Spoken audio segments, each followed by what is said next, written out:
மீண்டுமாக இந்த காலை வேளையிலே இந்த செய்தியின் வழியாக உங்களை சந்திப்பதில் மிகுந்த சந்தோஷம்.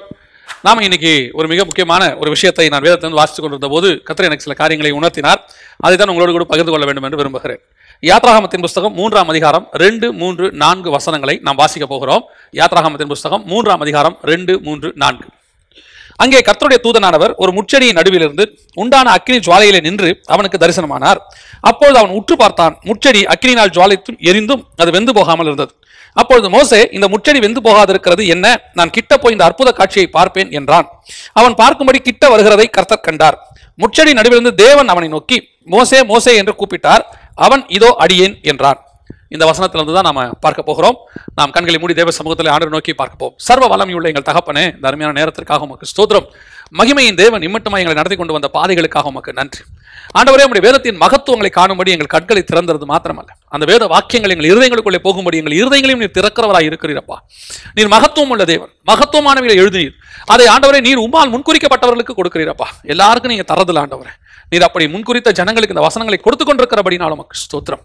இன்னும் பேசும், இன்னும் இடைபடும் ஆண்டவரே. நாங்கள் இன்னும் வேதத்தினுடைய ஆழங்களை அறிந்து கொள்ள தேவனாகிய கர்த்தர் கிருபை பாராட்டுவீராக. உடைய மகிமையுள்ள கர்த்தர் எங்களை தாழ்த்துகிறோம். எங்கள் ஆண்டவர் இயேசுவின் நாமத்தில் பிதாவே, ஆமென். மோசே, இந்த சம்பவம் நம்ம எல்லாருக்கும் தெரிஞ்சதான ஒரு சம்பவம். அதாவது மோசேயுடைய ஊழிய பாதை ஆரம்பிக்கிறதை நாம் இங்கே பார்க்கிறோம். இது நம்ம எல்லாருக்கும் தெரிஞ்சது. இப்போ நம்ம மோசேயுடைய ஹிஸ்டரியை குறிச்சோ அல்லது இதில் இருக்கக்கூடியதான யாத்ராகமத்தினுடைய சம்பவங்களை குறிச்சோ நாம் இன்னைக்கு பார்க்க போகிறதில்ல. இந்த வசனத்தை வாசித்த போது இங்கே 3 பதம் உபயோகப்படுத்தப்படுகிறது. 3 பதம் உபயோகப்படுத்தப்படுகிறது. ஒன்று, கர்த்தருடைய தூதனானவர். 4வது வசனத்துல கர்த்தர், அதே வசனத்துல தேவன் அப்படின்னு யூஸ் பண்ணப்படுகிறது. இந்த கர்த்தருடைய தூதனானவர், 2வது கர்த்தர், 3வது தேவன். இந்த 3 பதத்தையும் நீங்க பாத்தீங்கன்னு சொன்னா 3ம் வெவ்வேறு தன்மை கொண்டது. இந்த 3ம் வெவ்வேறு. தூதன் அப்படிங்கிற தன்மை வேறு, கர்த்தருங்கிற தன்மை வேறு, 3வது தேவன் என்கிற தன்மை வேறு. இந்த 3 தன்மையாகவும் மோசேக்கு அங்கே வெளிப்படுகிறார். இந்த 3 தன்மையும் ஒரே இடத்துல, ஒரு சூழ்நிலையில, ஒரு சம்பவத்துல மோசேக்கு வெளிப்படுகிறார். இதைத்தான் நாம இன்னைக்கு பார்க்க போகிறோம். இது மோசேயினுடைய அல்லது நாம் தெரிந்து கொள்ள வேண்டிய 3 ஆவிக்குரிய ஸ்டேஜஸ் அல்லது 3 நம்முடைய ஸ்பிரிச்சுவல் ஸ்டேஜஸினுடைய நிலைகள். நாம் எவ்வளவு தேவனோடு கூட நெருங்குகிறோம் என்பதனுடைய நிலை. முதலாவதாக தூரத்திலிருந்து மோசே பார்க்கிறார். தூரத்திலிருந்து அவர் ஆடு மேய்த்துக் கொண்டு ஓரே பர்வதம் வரைக்கும் வருகிறார். அங்கே வந்தபோது அவர் அங்கே ஒரு முட்செடியை பார்க்கிறார். அந்த முட்செடியின் நடுவிலிருந்து உண்டான அக்னி ஜுவாலையிலே கர்த்தருடைய தூதனானவர் அவருக்கு தரிசனமானார் அப்படின்னு. இந்த கர்த்தருடைய தூதன் அப்படிங்கிறது என்ன அப்படின்னு பாத்தீங்கன்னு சொன்னா, பழைய ஏற்பாட்டு முழுக்கவே இயேசு கிறிஸ்து. நான் இப்பொழுது ஒரு காரியத்தை சொல்லிவிட்டு நான் இதுக்குள்ள போறேன். இந்த திருத்துவத்தை குறித்து நமக்குள்ள நிறைய கன்ஃபியூஷன்ஸ் இருக்கு. திருத்துவங்கிற வார்த்தை கிடையாது, 3 தேவன் கிடையாது. நான் அதுல 100% ஒற்றுக்கொள்கிறேன். 3 தேவன் கிடையாது, ஒரே தேவன் தான், கர்த்தர் ஒருத்தர் தான். அதுல எந்த மாற்று கர்த்தரும் தேவன் ஒருவரே. ஆனால் அவர் 3 தன்மை கொண்டவர், 3 நிலைகளை கொண்டவர். அதுதான் நமக்கு புரிஞ்சுக்கணும். இந்த புரிதல் நமக்கு இல்லாததுனால தான் இவ்வளவு குழப்பங்கள், கன்ஃபியூஷன்ஸ் வருது. நம்ம 3 தேவன் என்று சொல்லுகிறது இல்லை. நம்ம 3ஐயும் என்ன சொல்லுகிறோம்? ஒருவர் 3 நிலைகளாக பிரிந்திருக்கிறார். அந்த அல்லது 3 ஆள் தத்துவம் ஒருத்தருக்குள்ள இருக்கிறது. மல்டிபிள் பர்சனாலிட்டி அப்படி நம்ம ஈஸியா சொல்றோம் கடைசி காலத்துல. ஆனால் உண்மையிலே புரிஞ்சுக்கொள்ளணும்னா அந்த மல்டிபிள் பர்சனாலிட்டி ஒரு தேவனுக்குள்ள தான் இருக்கு. 3 நிலைகளை உடையவராக இருக்கிறார். அதே தான் நான் உங்களுக்கு சொல்றேன். ஒவ்வொரு காலகட்டத்திலும் தேவன் ஒவ்வொரு நிலையாக வெளிப்படுகிறார். தேவன் ஒருத்தர் தான். ஆனால் அவர் வெளிப்படும் போது அந்தந்த காலகட்டத்துக்கு அவர்களுக்கு அப்படி வெளிப்படுகிறார். அதற்கு பிறகு அவர் அடுத்த காலகட்டம் வரும்போது தேவன் வேறு விதமாக வெளிப்படுகிறார். உதாரணமாக இந்த திருத்துவத்தை நீங்கள் பார்க்கும்போது பிதா, குமாரன், பரிசுத்த ஆவி என்று நம்ம சொல்லுகிறோம். இந்த பிதா குமாரன் என்பது உறவு. அது தேவனை குறிக்கிறதுல உறவை குறிக்கிறதான ஒரு சொல். ஆனால் தேவன் ஒரு இடத்துல பிதாவாகவும், ஒரு இடத்துல குமாரனாகவும், ஒரு இடத்துல பரிசுத்த ஆவியாகவும் தன்னை காட்டுகிறார், வெளிப்படுத்துகிறார். இதை புரிதலுக்கு பரிசுத்த ஆவியானவர் தான் உதவி செய்யணும். இது மிக முக்கியமான கோட்பாடு. இந்த 3 பேரும் நீங்க தனித்தனியாக இருக்கிறதையும் பார்க்க முடியும், ஒரு இடத்துல 3 பேர் ஒன்றாக இருப்பதையும் பார்க்க முடியும். உதாரணமா யோர்தான்ல இருந்து கரையேறும் போது, ஞானஸ்நானம் எடுத்து ஏறும்போது குமாரன் கரையேறுகிறார், பரிசுத்த ஆவியானவர் புறா வடிவில் இறங்குகிறார், இவர் என்னுடைய நேசகுமாரன் சத்தம் கேட்குது. இது வெளிப்படையா இருக்கு. அதற்கு பிறகு எனக்கு வெளிப்படுத்தின விசேஷத்தில் படிக்கும்போது, சிங்காசனத்தினர் வீற்றிருக்கிறவருடைய கையில் இருந்து புஸ்தகத்தை வாங்கினார். ஆட்டுக்குட்டி அடிக்க வண்ணமா இருக்கிற ஆட்டுக்குட்டியானவர் புஸ்தகத்தை வாங்கினார்னு இருக்கு. அங்க பிதாவும் குமாரனும் அங்கே வெளிப்படுகிறார்கள், தனித்தனியா இருக்கிறாங்க. அதற்கு பிறகு சிங்காசனத்திலிருந்து ஒரு நதி புறப்பட்டு பரிசுத்த ஆவியானவரை பத்தி சொல்லப்பட்டிருக்கு. சோ இந்த திருத்துவம் அப்படின்னு சொல்லக்கூடிய வார்த்தை இல்லை. ஆனால் உண்மை, ஒரு தேவன் 3 தன்மையாக வெளிப்படுகிறார். இதை நம்ம புரிஞ்சுக்கணும். அது ஆவியானவர் தான் உதவி செய்யணும். நான் இது ஆர்குமெண்ட்ஸ்க்காகவே வரல, உடனே ஆர்குமெண்ட்டுக்கு போயிடாதீங்க. நான் இங்கே சொல்ல வந்த விஷயமே வேற. இங்க என்ன அப்படின்னு கேட்டீங்கன்னு சொன்னா, பழைய ஏற்பாட்டில் இந்த தேவன் இஸ்ரவேலர்களுக்கு தன்னை தூதனாக தான் வெளிப்படுத்தினார். தூதனுக்குரிய தன்மையோடு தான் காட்டினார். நீங்க அந்த இடத்துல பாத்தீங்கன்னா கர்த்தருடைய தூதனானவர் அப்படின்னு இருக்கும். இந்த தூதன் அப்படிங்கிறதான நிலை என்ன நிலை அப்படின்னு பாத்தீங்கன்னா ஒரு டிஸ்டன்ஸ். இது தேவ ஜனங்களோடு கூட ஒரு டிஸ்டன்ஸ் மெயின்டைன் பண்ண நிலை. இந்த தூதன் என்ன செய்வாரு? தூதர்களாக இருக்கட்டும் அல்லது தூதனானவராக இருக்கட்டும் என்ன செய்வாங்க அப்படின்னு கேட்டீங்கன்னா, பழைய ஏற்பாட்டில் தேவ ஜனங்களை பாதுகாப்பதற்கு என்று மாத்திரமே அவர்கள் இருந்தார்கள். இப்போ பார்வோன் சேனை துரத்திட்டு இருக்கும்போது முன்னாடி போன கர்த்தருடைய தூதனானவர் பின்னால் வந்து 2 பேரும் சேர்ந்து கொள்ளாதபடிக்கு நடுவில் நின்று காப்பாத்தினார் அப்படின்னு சொல்லி பார்க்கிறோம். யாக்கோபோடு கூட கர்த்தருடைய தூதனானவர் என்ன செய்தாரு? போராடினார் அப்படின்னு சொல்லி பார்க்கிறோம். இந்த தூதனானவர் பல இடங்களில் வந்து உதவி செய்கிறார். உதவி செய்து இஸ்ரவேல் ஜனங்களை பாதுகாக்கிறார். அதனாலதான் யாக்கோபு சொல்லும்போது கூட என்னுடைய தூதனானவர் உன்னோடு கூட இருப்பாரு, அவர் கூட இருக்கிறாரு அப்படின்னு சொல்றாரு. ஆனால் இந்த தூதனுடைய நிலை என்ன அப்படின்னு கேட்டீங்கன்னு சொன்னா, பொதுவா தூதர்கள் நமக்கு எதுக்கு கொடுக்கப்பட்டிருக்கிறது அப்படின்னு கேட்டீங்கன்னு சொன்னா, வேதம் சொல்லுது பணிவிடையின் ஆவிகள்னு சொல்லப்பட்டிருக்கு. அவங்க நமக்கு உதவி செய்யறதுக்கு, வேலை செய்வதற்கு கொடுக்கப்பட்டார்கள். பணிவிடை ஆவிகள் நம்முடைய பாதங்கள் கழிராதபடிக்கு நம்முடைய தூதருக்கு அவர் கட்டளையிடுவார் அப்படின்னு இருக்கு. நாம தேவனை ஒரு காலகட்டம் வரைக்கும் இஸ்ரவேல் ஜனங்க ஒரு உதவி செய்கிறவராக, சந்தர்ப்ப சூழ்நிலையில வந்து காப்பாற்றுகிறவராக அப்படிதான் வச்சிருந்தாங்க. அந்த தூதனுக்கும் ஜனங்களுக்கும் உறவு கிடையாது. இப்ப அவங்களுக்குள்ள இருக்கிறது என்னன்னு கேட்டீங்கன்னு சொன்னா, ஒரு உதவி செய்வதற்கு ஒரு பாடி கார்டு, அவ்வளவுதான். அதான் அவங்களுக்குள்ள இருக்கக்கூடிய ஒரு உறவு. அந்த பாடி கார்டு உறவு. அவர் உதவி செய்வாரு, இறங்குவாரு, கூட வரும். ஏன்னா இந்த தேவ ஜனங்கள் மேல அவருக்கு ஒரு திட்டம் இருக்கு. அந்த திட்டத்தை நிறைவேற்றுகிற வரைக்கும், அந்த கானான் தேசத்துக்கு அவர் போய் சேருகிற வரைக்கும் இந்த தேவ ஜனங்களை பாதுகாக்கிற பொறுப்பு அவருக்கு இருக்கு. ஆனா இந்த தேவ ஜனங்கள் அவரோடு கூட ஐக்கியமாக இருக்கவில்லை. There is a distance. அவங்க 2 பேரும் கூட டிஸ்டன்ஸ் இருக்குது. மோசேயுடைய வாழ்க்கை ஊழியத்தை ஆரம்பிக்கும் போது தேவனுக்கும் மோசேக்கும் இருந்த டிஸ்டன்ஸ் அதுதான். ஆரம்பத்தில் அவங்க 2 பேரும் எந்த நிலைமையில் இருக்கிறாங்கன்னா, ஒரு தூதனுக்கும் ஒரு மனுஷனுக்கும் உள்ளதான டிஸ்டன்ஸ் இதுலதான் இருக்கிறாங்க. நாம தேவனை ஒரு காலகட்டம் வரைக்கும் அப்படித்தான் வச்சிருக்கிறோம். உதவி செய்கிறவராக, நமக்கு ஹெல்ப் பண்ணக்கூடிய, ஒரு ஆபத்து காலத்தில் கூப்பிடக்கூடிய, பிரயாணம் பண்ணும்போது முன்னும் பின்னுமா வரக்கூடிய. ஏன்னா இஸ்ரவேல் ஜனங்களுக்கு தூதனானவர் தான் முன்னும் பின்னுமாக வந்தார். யுத்தத்தில் உதவி செய்தார். பிரச்சனை நேரத்தில் நமக்கு உதவி செய்வதாக. தேவனை இப்ப நீங்க என்ன நிலையில வச்சிருக்கிறோம் நாம, அதான் ரொம்ப முக்கியம். ஒரு தூதனுக்குரிய டிஸ்டன்ஸ் அதுதான் நம்ம இன்னைக்கு நிறைய பேர் தேவனை மெயின்டைன் பண்றாங்க. தேவனோடு இருக்கிற ஐக்கியம், உறவு எவ்வளவு தூரத்தில் இருக்குது அப்படின்னு கேட்டீங்கன்னா, பழைய ஏற்பாட்டில் இஸ்ரவேல் ஜனங்களுக்கும் தூதர்களுக்கும் எவ்வளவு தூரம் டிஸ்டன்ஸ் இருந்துச்சோ அதே டிஸ்டன்ஸ் தான் இன்னைக்கு நமக்கும் தேவனுக்குமே இருக்குது. அப்படி நீங்க தேவனை அந்த டிஸ்டன்ஸ்ல வச்சிருக்கீங்க அப்படின்னு சொன்னா, உங்களுக்கும் தேவனுக்கு நடுவுல உறவு இல்லை, உங்களுக்கும் தேவனுக்கு நடுவுல ஒரு உடன்படிக்கை அல்லது உங்களுக்குள்ள ஒரு அக்ரிமெண்ட் போடப்பட்டிருக்கு. என்ன அக்ரிமெண்ட்? ஒரு தூதன் எப்படி உங்களை பாதுகாக்கிறது? இப்ப நீங்க ஒரு பாடி கார்டை நீங்க என்ன செய்றீங்க? நிறைய பெரிய பெரிய ஆட்கள் நீங்க பார்த்திருப்பீங்க. முன்னாடி பின்னாடி 4 பாடி கார்ட்ஸ் இருப்பாங்க. இவங்களுக்கு சம்பளம் கொடுப்பாங்க. இவங்களுக்கு வந்து ஒரு அக்ரிமெண்ட் இருக்கும். இத்தனை மாசம் நான் ஒர்க் பண்றேன், அவங்க வந்து எல்லாத்தையும் ஒத்துருப்பாங்க. அதே மாதிரி தான் இன்னைக்கு நம்ம தேவனை வச்சிருக்கிறோம். எந்த அளவுக்கு வச்சிருக்கிறோம் அப்படின்னு கேட்டீங்கன்னு சொன்னா, உதவி செய்கிறவராக, நமக்கு ஆபத்து காலத்தை நோக்கி கூப்பிடுகிறவராக. பழைய ஏற்பாட்டில் இஸ்ரவேல் ஜனங்க அந்த அளவில் தான் ஆண்டவரோடு இருந்தாங்க. அவங்களுக்கு இஸ்ரவேல் ஜனங்களுக்கு தேவனுக்கு என்ன கிடையாது? ஐக்கியம் கிடையாது. அது ஒரு சிலர் மட்டும் அவரை அடுத்த லெவலுக்கு தாண்டி போனாங்களே ஒழிய, பெரும்பான்மையான தேவ ஜனங்கள் எப்படிப்பட்டவங்களா இருந்தாங்க அப்படின்னு பாத்தீங்கன்னு சொன்னா, அவங்க வந்து அதான் அந்த தூதனானவரோட போராடுறாரு யாக்கோபு. போராடி முடிச்சிட்டு அவர் அவ்வளவு க்ளோஸா வந்து எப்படி போராடினார் ஓசியா புத்தகத்துல வாசிக்கிறோம். காலை பிடிச்சு கெஞ்சினார். அந்த தூரத்துல தூதனானவரோட பேசிக்கிட்டு இருந்தவர் நெருங்கி காலை பிடிச்சிட்டார். காலை பிடிச்சவன அவர் சொல்றாரு, கர்த்தரை கண்டேனுங்கிறார். நான் தேவனை கண்டேன், தேவனோடு கூட போராடி மேற்கொண்டான்னு இருக்கு. அப்ப அந்த டிஸ்டன்ஸ் குறைஞ்சிருச்சு பாருங்க. அவங்களுக்குள்ள இந்த டிஸ்டன்ஸ் குறைஞ்சிருச்சு.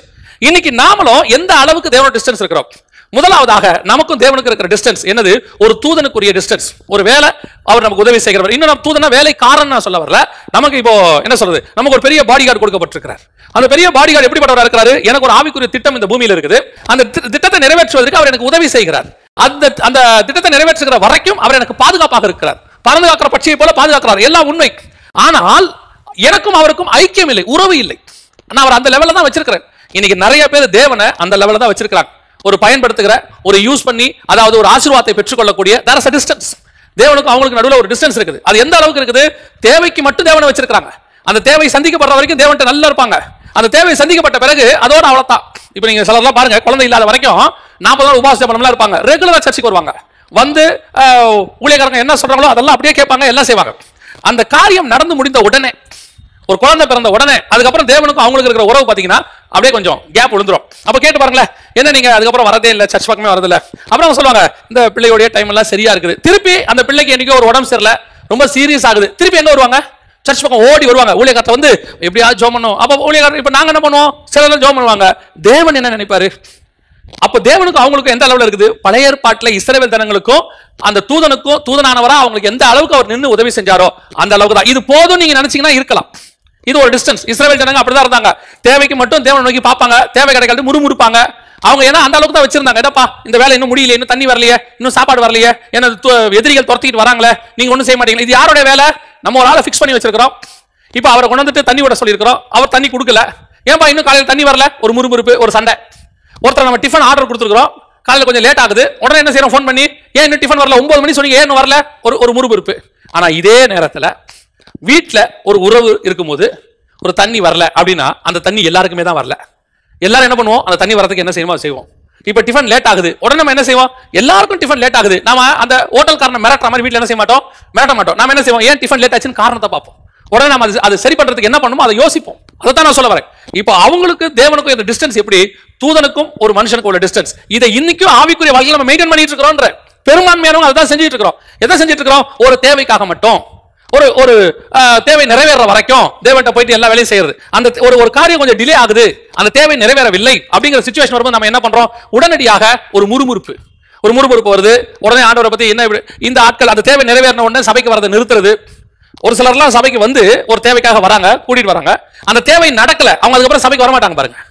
அவங்க அப்ப சபைக்கு அவங்க எதுக்கு வந்திருக்காங்க? ஒரு தேவைக்காக வந்தாங்க, அது நடக்கல, அதுக்கப்புறம் அவங்களுக்கும் தேவனுக்கும் உறவு இல்லை. அதுதான் நான் சொல்ல வரேன். இது ஒரு தூதனுக்கு உண்டான உறவு. இப்போ மோசே அடுத்த வசனத்தை நல்லா அழகா இருக்கு பாருங்க. அவன் பார்க்கும்படி கிட்ட வருகிறதை கர்த்தர் கண்டார். இப்ப ஏன் இந்த இடத்துல கர்த்தர் பதம் யூஸ் பண்ணப்படுது? மோசே ஒரு டிஸ்டன்ஸ்ல, தூதனுங்கிற டிஸ்டன்ஸ் ஒன்று இருந்துச்சு, அதை தாண்டி இப்ப அவர் எங்க வராருன்னு கேட்டீங்கன்னா, இன்னும் அந்த தூதனானவரை கிட்ட வந்து பார்க்கும்போது இப்பொழுது அவர் தூதனானவராக தெரியவில்லை, கர்த்தராக தெரிகிறார். அந்த கர்த்தருக்குரிய ஒரு ஐக்கியம், அந்த டிஸ்டன்ஸ் குறையுது. நீங்க எவ்வளவுக்கு எவ்வளவு தேவனோட சேர்றீங்களோ அவ்வளவுக்கு அவ்வளவு நீங்கள் தேவனை பற்றிய உண்மைத்தன்மையை புரிந்து கொள்ள ஆரம்பிப்பீங்க. இந்த கர்த்தருங்கிறது எப்போ வருது? புதிய ஏற்பாட்டு காலத்துல தான் அவர் கர்த்தராக வெளிப்பட்டார், தேவனாக வெளிப்பட்டார். இன்னைக்கும் இஸ்ரவேல் ஜனங்களுக்கு அவர் தீர்க்கதரிசியாக இருக்கிறார். இன்னைக்கும் பல மதஸ்தர்கள் அவர் தீர்க்கதரிசியா பார்க்கறாங்க. ஆனா நீங்களும் அவர் எப்படி பார்க்கிறோம்? கர்த்தராக பார்க்கிறோம், கர்த்தராகிய இயேசு கிறிஸ்து. ஏன் நம்ம அப்படி பார்க்கிறோம்? அவங்களுக்கும் தேவனுக்கும் இருக்கிற டிஸ்டன்ஸை விட நமக்கும் தேவனுக்கு இருக்கிற டிஸ்டன்ஸ் குறைவு. நாம இன்னும் நெருங்கி வந்திருக்கிறோம், கிட்ட வந்திருக்கிறோம். கிட்ட வரும்போது அவர் கர்த்தராக தெரிவார். இந்த கர்த்தரா வரும்போது அவர் என்ன செய்வாரு? தூதனா இருக்கும்போது பாதுகாத்தாரு, சாப்பாடு கொடுத்தாரு, தண்ணி கொடுத்தாரு, எல்லாம் கொடுத்தாரு. ஆனா கிட்ட வரும்போதுதான் இந்த சாப்பாடு, தண்ணி இதையெல்லாம் தாண்டி அந்த சீஷர்களுக்கும் அவருக்கும் உள்ள டிஸ்டன்ஸ், இஸ்ரவேல் ஜனங்களுக்கும் இயேசுக்கும் உள்ள டிஸ்டன்ஸுக்கும் சீஷர்களுக்கும் தேவனுக்கும் உள்ள டிஸ்டன்ஸ் பாருங்களேன். இப்ப சாப்பாடு இருக்குதோ இல்லையோ, இப்போ தோமா என்ன வார்த்தை சொல்றா தெரியுமா? லாசரோ விஷயத்துல போய் பார்க்கலாம் வாங்க, லாசரோ நம்ம உயிரோட எழுப்ப போறோம்னு சொல்லிட்டு போவார். போகும்போது தோமா சொல்ற வார்த்தை, வாருங்கள் அவரோடு கூட சாவோம். நான் வரல, உங்க கூட சாக வரமாட்டேன்னு சொல்லல, நீ வாழ்ற இடத்துல நான் வாழ்வேன், நீ சாகிற இடத்துல நான் சாவேன். இதுதான் அந்த டிஸ்டன்ஸ் மாறுறது. இப்போ அவரை எதுக்கு அவங்க பின்பற்றல? சாப்பாட்டுக்காக பின்பற்றல, தண்ணிக்காக பின்பற்றல, இப்போ அவரை கர்த்தராக பின்பற்றுகிறார்கள். ஜனங்க என்ன சொல்றாங்கப்பா? தீர்க்கதரிசி என்று சொல்றாங்க. ஜனங்க என்ன சொல்றாங்க? மரியாளின் மைந்தன். ஜனங்க என்ன சொல்றாங்க? தச்சனின் மகன். நீங்கள் என்ன சொல்லுகிறீர்கள்? நீர் உன்னதமான தேவனுடைய குமார். ஏன்? அவங்களை விட நான் கிட்ட வந்திருக்கிறேன், அவங்களோட நான் நெருங்கி வந்திருக்கிறேன். இப்ப நான் நெருக்கமா தேவனோட இருக்கிறேங்கிறதுக்கு என்ன அடையாளம்? நான் இவர்கள் தேடுகிற விதமாய் தேட மாட்டேன். நான் தேடுகிறதுல டிஃபரன்ஸ் இருக்குது. என் பார்வையில என் தேவனை பார்க்கறதுல வித்தியாசம் இருக்கு. என்ன இருக்கு தெரியுமா? அவர் என் கர்த்தர், அவர் கர்த்தத்துவம் தோளின் மேல் இருக்கிறத நான் பார்ப்பேன். அவர் எனக்கென்று கொடுக்கப்பட்ட பாலகன், அவர் எனக்காக மரித்தார், எனக்காக உயிர்த்தார். இப்ப நான் அவரை பார்க்கிறது எப்படி தெரியுமா? பிள்ளை தகப்பனை பார்க்கிறதை போல நான் பார்ப்பேன். என் தகப்பன் எனக்கு செய்தாலும் செய்யாவிட்டாலும், பொல்லாதவர்களாகிய நீங்கள் உங்கள் பிள்ளைகளுக்கு நல்ல ஈவுகளை செய்யும் போது என் தகப்பன் செய்வது அதிக நிச்சயம். ஒருவேளை அவர் செய்யாவிட்டாலும் கூட அவர் எனக்கு தகப்பன். அது எந்த மாற்று கருத்தும் இல்லை. நேற்று ஒரு இன்டர்வியூ பார்த்தேன். இன்டர்வியூ பார்க்கும்போது ஒரு மோசமான தகப்பனை குறித்து போட்டிருக்கு. அந்த தகப்பன் அந்த பிள்ளைகளையும் அந்த மனைவியையும் நடுத்தரவில் விட்டுட்டு போயிட்டார். போன பிறகு அவர் வேறொரு திருமணம் செய்து கொண்டு போய்விட்டார். போன பிறகு அந்த அந்த அந்த பையன்கிட்ட கேட்குறாங்க, உங்களுக்கு என்ன வேணும்? எங்க அப்பா வேணும் எனக்கு. ஏன் உனக்கு உங்க அப்பா வேணும்? அவர் தான் இப்படி போயிட்டாரு. என் தகப்பன் கெட்டவனாக இருக்கலாம், ஆனால் அவர் திருந்தி வருவார் என்று நான் எதிர்பார்க்கிறேன். ஏன்? அவருக்கு வேணா நான் வேணாம இருக்கலாம், எனக்கு என் தகப்பன் வேணும். இப்படிப்பட்ட ஒரு தகப்பன் இருக்கும்போது ஒரு பிள்ளை தன் தகப்பனை இப்படி நேசிப்பானால், ஒரு நல்ல தகப்பனை வைத்திருக்கிற நீங்கள் நானும் எப்படி நேசிக்கணும் அந்த தகப்பனை? தன்னை தேடாத, தன்னை பற்றி கவலைப்படாத, விட்டு இன்னொரு வாழ்க்கையை அமைத்துக் கொண்ட தகப்பனுக்கே இவ்வளவு நல்ல ஒரு குமாரன் கிடைப்பானால், நமக்காக ஜீவனையே கொடுத்த தகப்பனுக்கு நாம் எப்படிப்பட்ட குமாரர்களாக இருக்கிறோம்? இன்னைக்கு நம்ம எந்த டிஸ்டன்ஸ்ல இருக்கிறோம் தேவனுடைய? அதான் ரொம்ப முக்கியம். மோசே கிட்ட வரும்போதுதான் அவரை கர்த்தராக பார்க்கிறான். இன்னும் நம்ம உதவி செய்கிற தூதனாவே பார்த்துக்கிட்டு இருக்கிறோம். தேவன் யாரு? நமக்கு ஹெல்ப் பண்ற ப்ரொவைடர், ப்ரொவைட் பண்றவர். அதுல எந்த மாற்று கருத்து இல்ல. அவர் என்ன சொல்றாரு? எல்லாத்தையும் நான் உனக்கு தருகிறேன். எப்போ? தன் குமாரனையே தந்தவர் மற்ற எல்லாவற்றையும் அருளாதிருப்பது எப்படி? ஆனா எனக்கும் தேவனுக்கு இருக்கிற டிஸ்டன்ஸ் என்ன? நான் எந்த க்ளோஸ்ல வச்சு நான் அவரை பார்க்கிறேன்? இந்த டிஸ்டன்ஸ்ல வரும்போது உங்களுக்கு தெரியுமா ஒரு விஷயத்தை? ஒருத்தர் தூரத்துல இருந்து, நான் இப்படி சொல்ற இந்த உதாரணத்தை நீங்க தப்பா எடுத்துக்காதீங்க. நான் ஒரு உதாரணத்துக்காக தான் இதை சொல்றேன். ஒருத்தர் தூரத்துல இருந்து பார்க்கும்போது அவருடைய நல்ல குணங்கள் மட்டும்தான் நமக்கு தெரியும். அவரை தூரத்துல இருந்து பார்க்கும்போது அழகா இருப்பாங்க, ஒரு அழகான முகம் வச்சுக்கோங்களேன். தூரத்துல இருந்து பார்க்கும்போது அழகான முகம் தெரியும். கொஞ்சம் கிட்ட உட்காந்து பார்க்கும்போது தான் அந்த முகத்தில் இருக்கக்கூடிய சின்ன சின்ன மறு, சின்ன சின்ன பள்ளம், அதுல இருக்கக்கூடிய வெட்டு இதெல்லாம் நமக்கு தெரியும். தூரத்துல பார்க்கும்போது தெரியாது, கொஞ்சம் கிட்ட வரும்போது தான் தெரியும். நான் அப்படியே ஆண்டவருக்கு சொல்லுகிறேன், நீங்கள் தூதனாக தூரத்துல இருந்து பார்க்கும்போது அவர் ஒரு ப்ரொவைடராக தெரிவார், அவர் ஒரு வாரியராக தெரிவார், அவர் உதவி செய்கிறவராக, யுத்தம் பண்ணுகிறவராக, போராடுகிறவராக, பாதுகாக்கிறவராக தெரிவார். ஆனா நான் சொல்றேன், அவர் கிட்ட போய் மார்பல சாஞ்சு பாருங்க, அப்பதான் அவர் எவ்வளவு அன்புள்ள தேவன் நமக்கு தெரியும். அவருக்குள்ள இருக்கிற பொக்கிஷங்கள் என்னன்னு உங்களுக்கு தெரியும். அவர் சின்ன சின்ன விஷயத்துல அவர்கிட்ட இருக்கிற தாழ்மை, அவர்கிட்ட இருக்கிற அன்பு, அவர்கிட்ட இருக்கக்கூடியதான நீடிய பொறுமை எல்லாத்தையும் நீங்க கத்துக்க முடியும். அந்த கிட்ட எவ்வளவுக்கு எவ்வளவு தேவனை நெருங்குறீங்களோ அவ்வளவுக்கு அவ்வளவு அவருடைய காரியம். இப்ப பாருங்க, மோசே கீழ இருந்து பார்த்தபோது தூதனானவரா தெரிஞ்சார். ஆனா அதே மோசே மலை மேல ஏறி போய் 2வது ஸ்டேஜுக்கு போறாரு. கர்த்தரை பார்க்க போறாரு. தேவன் என்ன வர சொல்லியிருக்காரு, நான் போறேன்னு சொல்லி அவர் போறாரு. அந்த ஸ்டேஜுக்கு போகும்போது என்ன ஆகுது தெரியுமா? இப்போ முச்செடியில தூதனானவரை பார்த்தபோது அந்த முச்செடியில ஒரு அக்கினி இருக்கு, அந்த அக்கினி சுவாலை இருக்கு. அந்த அக்கினி சுவாலை மோசேயை ஒண்ணுமே பண்ணல. மோசே பார்க்கறாரு, ஆச்சரியப்படுறாரு, அது எப்படி செடி வெந்து போகாம இருக்குது, அதோட முடிஞ்சிருச்சுன்னு வச்சுக்கோங்களேன். ஆனா மலை மேல ஏறி தேவனோட 40 நாள் இருந்துட்டு வரும்போது வசனம் சொல்லுது, அவருடைய முகம் பிரகாசித்தது. ஏன்? அன்னைக்கு பார்த்த அக்கினிக்கும் அன்னைக்கு பார்த்த கர்த்தருக்கும் இன்னைக்கு பார்க்கிற கர்த்தருக்கும் வித்தியாசம் இருக்கு. அன்னைக்கு மோசேக்கும் தேவனுக்கும் நடுவில் ஒரு பெரிய டிஸ்டன்ஸ் இருந்துச்சு. அது போக போக அந்த டிஸ்டன்ஸ் குறைய குறைய தேவனுடைய முகத்தின் பிரகாசம் என் மேல் வீசும். தேவனுடைய அன்பு எனக்குள்ளே காணப்படும். தேவனுக்குள்ள இருக்கக்கூடியதான தாழ்மை எனக்குள்ளே வரும். தேவன் மேல இருக்கக்கூடியதான உலக பற்றில்லாமை எனக்குள்ள வரும். அதுதான் தேவ சாயலாக மாறுதல். நான் எப்ப அவரை கர்த்தரா பார்க்க ஆரம்பிக்கிறேனோ அப்ப எனக்குள்ள அந்த சேஞ்சஸ் வர தொடங்கும். இப்ப சீஷர்கள் பாருங்க, இயேசு தூரத்துல இருந்து பார்க்கறாரு, போட்ல உட்கார்ந்து இயேசு பேசுறாரு. இயேசு பேசும்போது இதே பேதுரு பார்க்கறாரு இயேசுவை. எப்படி பார்க்கறாரு தெரியுமா? அற்புதம் செய்கிறவராக, நல்ல பிரசங்கம் பண்றவராக, ஆழத்துல வளைய போடு வந்துச்சு, மீன் வந்துச்சு, எல்லாம் வந்துச்சு. இப்போ அது வரைக்கும் இயேசு அவர் எப்படி பார்க்கறாரு? ஒரு ஆசீர்வாதத்தின் கடவுள். எல்லாம் உண்மைதான். இப்ப சொல்ற ஆண்டவர், பேதுரு இவைகளை விட்டு விடு, என்ன செய்ய ஆண்டவரே, என்ன பின்னாடி வா, என்ன பின்பற்றி வா. இப்போ அந்த 3 வருஷமா இயேசு பின்னாடியே வந்துகிட்டு இருக்கிறார். இன்னும் இயேசு கூட இருந்தாலும் அந்த பேதுருவால இயேசு கிட்ட வர முடியல. எப்படி சொல்றோம்? இயேசு கூட தான் இருக்கிறாரு, இருதயம் தேவனை விட்டு தூரமா தான் இருக்கு. ஒரு இடத்துல கேட்கிறாரு, எல்லாவற்றையும் விட்டு வந்தோமே, எங்களுக்கு என்ன கிடைக்கும்? இப்ப இயேசு மரித்துட்டார், சிலுவையில் அறைஞ்சாச்சு. அந்த ராத்திரியில சொல்றாரு, நான் மீன் பிடிக்க போகிறேன். இன்னும் அப்படின்னா என்ன அர்த்தம்? 3 வருஷம் இயேசுவோட இருந்தாரு, ஆனா இயேசு கிட்ட இல்ல. இருதயம் எங்க இல்ல? இயேசு கிட்ட இல்ல. இப்போ அந்த பரிசுத்த ஆவியானவர் வந்து இந்த இயேசு கூட இருந்த அந்த சுபாவம் இப்போ அது வந்த உடனே அந்த பேதுருவோடைய சுபாவம் எப்படி மாறுது தெரியுமா? ஒரு மீன் வேணும்னு சொல்லி ஆசைப்பட்ட பேதுரு, எல்லாவற்றையும் விட்டு வந்தேனே, எனக்கு என்ன கிடைக்கும்னு கேட்ட அந்த பேதுரு இப்ப சொல்றாரு, தைரியமா சொல்றாரு, வெள்ளியும் பொன்னும் என்னிடத்தில் இல்லை, என்னிடத்தில் இயேசு இருக்கிறார். அது போதுங்கிற சாட்டிஸ்பாக்சன் வரார். அதுதான் அந்த நெருக்கம், தேவனோட இருக்கிற நெருக்கம். இயேசுவோட இருக்கும் போது பேதுருடைய பேச்சு எப்படி மாறிடுச்சா? இயேசு மாதிரி மாறிடுச்சான். இயேசு கூட இருந்தாரு, ஆனா அந்த இருதயம் இன்னும் வரல. அதான் திருப்பி சொல்றேன், திருப்பி ஆட்டோமேட்டிக்கா என்ன வந்துருச்சு? அவருக்கு அந்த சபிக்கிற சுபாவம் வந்துருச்சு. ஆனா பரிசுத்த ஆவி வந்த பிறகு அந்த இயேசுக்காக அவர் மரிக்க தயாரானார், அடிவாங்க தயாரானார். அவரை சிறைச்சாலையில வச்சாங்க, ரெடியா இருந்தார், எல்லாத்துக்கும் ரெடி. ஏன்? நான் இப்ப இயேசுவை தூரத்துல இருந்து பார்க்கல, கிட்ட இருந்து பார்க்கிறேன். அப்ப நான் மீனுக்காக தேடினேன், உலக ஆசீர்வாதத்துக்காக தேடினேன். இப்ப நான் தேடுறது எதுக்கு தெரியுமா? என் தகப்பனை நான் தேடுகிறேன். எனக்கும் அவருக்கும் இருதயம் ஒத்து போகணும். ஒரு மாப்பிள்ளையும் பொண்ணையும் பார்க்கும்போது ஃபர்ஸ்ட் என்ன சொல்லி பார்ப்பாங்க தெரியுமா? வெளியரங்கமான காரியங்களை தான் பார்ப்பாங்க. எப்படி பார்ப்பாங்க? பொண்ணு என்ன படிச்சிருக்கு, பையன் என்ன படிச்சிருக்காரு, பொண்ணு என்ன உயரம், பையன் என்ன உயரம், அவங்க 2 பேரும் எப்படி இருக்கிறாங்க, இதெல்லாம் குடும்பங்கள் எப்படி, இதெல்லாம் தான் பார்ப்பாங்க. இதெல்லாம் பார்த்து வெளியரங்கமா ஃபர்ஸ்ட் ஓகே டிஸ்டன்ஸ், இவங்க 2 பேரும் இப்ப டிஸ்டன்ஸ்ல இருக்கிறாங்க. ஆனா ஒரு காலகட்டத்தில் திருமணம் நடக்கும். இப்போ வந்த பிறகு இப்போ அவங்களுடைய தேவை எதிர்பார்ப்பு எப்படி இருக்கும் தெரியுமா? 2 பேருடைய இருதயம் எப்படி ஒத்து போகுதுன்னு தான் பார்க்க தொடங்குவாங்க. இதுக்கு முன்னாடி கலர் எப்படி, இதுக்கப்புறம் கல்யாணமான பிறகு பொண்ணு கருப்பானாலும் பிரச்சனை இல்லை. நிறைய பசங்களுக்கு ஆண்களுக்கு கல்யாணமான பிறகு முடி கொட்டிடும், நிறைய ஆண்களுக்கு திருமணமான பிறகு உடம்பு வந்து ஃபிட்னஸா இருக்காது, தொப்பெல்லாம் விழுந்துரும். இப்ப அது குறையாவே அவங்களுக்கு தெரியாது. ஆனா கல்யாணத்துக்கு முன்னாடி முடி கொட்டிருந்தா ஐயோ வழுக்க தலையோட இருக்காரு வேண்டாம், அவர் தொப்பையா இருக்காரு வேண்டாம், இப்படிலாம் சொல்லுவாங்க. ஆனா திருமணமான பிறகு அதே ஆளுக்கு என்ன விழுது? முடி கொட்டி போகுது, அதே ஆளுக்கு தொப்பை வருது. இப்ப குறையா வரல, ஐயோ நான் எதிர்பார்த்தது இவரே இல்ல, இன்னும் ஒரு 10 வருஷத்துக்குள்ள தொப்பை விழுந்துருச்சு, எனக்கு இவர் வேண்டாம் அப்படி சொல்றதுல. இப்ப எதை எதிர்பார்க்கணும் தெரியுமா? சரீரம் வெளியரங்கத்தையே பார்க்கல, இப்ப நான் பார்க்கறது எல்லாமே எதை பார்க்கிறோம்? அவர் என் மேல் அன்பா இருப்பாரா, அவர் என்கிட்ட அன்பா இருப்பாரா, அவர் வெளியே எப்படி இருந்துட்டு போட்டோம்.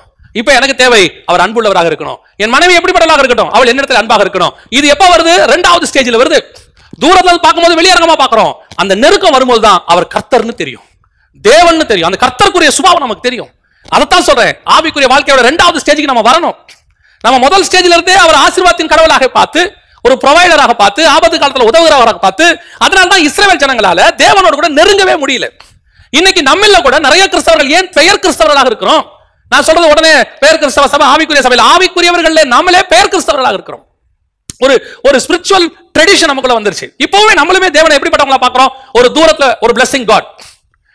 ஒரு தகப்பன் என்ன சம்பாரிச்சு கொடுத்தாலும் சம்பாரிச்சு கொடுக்கணும், குடும்பத்தை நடத்தணும், அது எந்த மாற்று கருத்தும் இல்லை. ஆனால் ஒருவேளை இப்ப பாருங்க, லாக்டவுன் பீரியட், தகப்பன்களால முன்னாடி சம்பாரிச்ச மாதிரி சம்பாதிக்க முடியல, அந்த பிள்ளைகளை வளர்க்கறதுக்கு ரொம்ப கஷ்டப்படுறாங்க.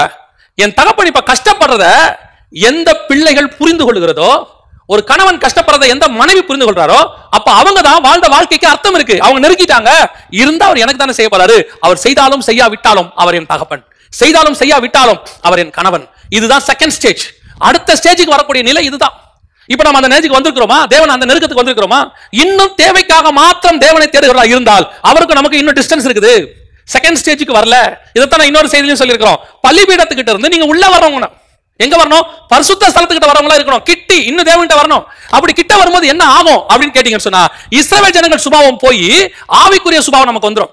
இப்ப தேவனை இம்மைக்காக மாத்திரம் தேடல இல்லாதபடிக்கு நம்ம எப்படி தேட ஆரம்பிப்போம்? கர்த்தராக பார்க்க ஆரம்பிப்போம். இப்போ இதுதான் புதிய ஏற்பாட்டின் சபையின் காலம். இன்னும் உங்களுக்கு நான் கொஞ்சம் விளாவரியா சொல்லணும்னா, அந்த தூதனானவர் அந்த ஸ்டேஜ் எதுனா நியாயப்பிரமாண காலம்.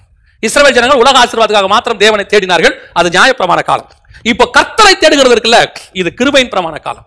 இந்த கர்த்தரை தேடுகிறவங்களுக்கு என்னவா இருக்கும் அப்படின்னு கேட்டீங்கன்னா, இவங்க இந்த இதெல்லாம் பார்க்க மாட்டாங்க. உலக ஆசீர்வாதத்தை பத்தி எல்லாம் கவலையப்பட மாட்டாங்க. நான் இன்னும் நெருங்கி சேருவேன், நான் இன்னும் கிட்ட போவேன். கிட்ட போய் பார்த்தா அவர் எனக்கு கர்த்தராக தெரிவார். அப்போ எனக்கு இந்த அக்கினி, இந்த முச்சாறு, இதுக்கு பின்னாடி இருக்கிற ஆசீர்வாதம் இதெல்லாம் எனக்கு ரெண்டாவது. அவர் எனக்கு தேவன், கர்த்தர். அந்த இடத்துக்கு நான் வரேன். இப்போ மூணாவது ஸ்டேஜ், ஃபைனல் ஸ்டேஜ். இது என்ன ஸ்டேஜ்? இப்போ நம்ம சபை காலம் வந்து செகண்ட் ஸ்டேஜ். இதை விட சபைக்கு அப்ப என்ன இருக்குது? நான் ரட்சிக்கப்பட்டேன், ஞானஸ்நானம் எடுத்தேன், பரிசுத்த அபிஷேகம் பெற்றேன், ஒரு விசுவாசியாக நான் மரிக்க போகிறேன், ஒரு ஊழியக்காரனாய் கூட நான் மரிக்க போகிறேன். அவ்வளவுதான், ஃபினிஷ். இல்ல வருக வரப்போது நான் போக போறேன். இந்த செகண்ட் ஸ்டேஜோட முடிஞ்சிருச்சா அப்படின்னு கேட்டீங்கன்னு சொன்னா, இல்லைங்க, இதுக்கு அப்புறம் ஒரு ஸ்டேஜ் இருக்கு.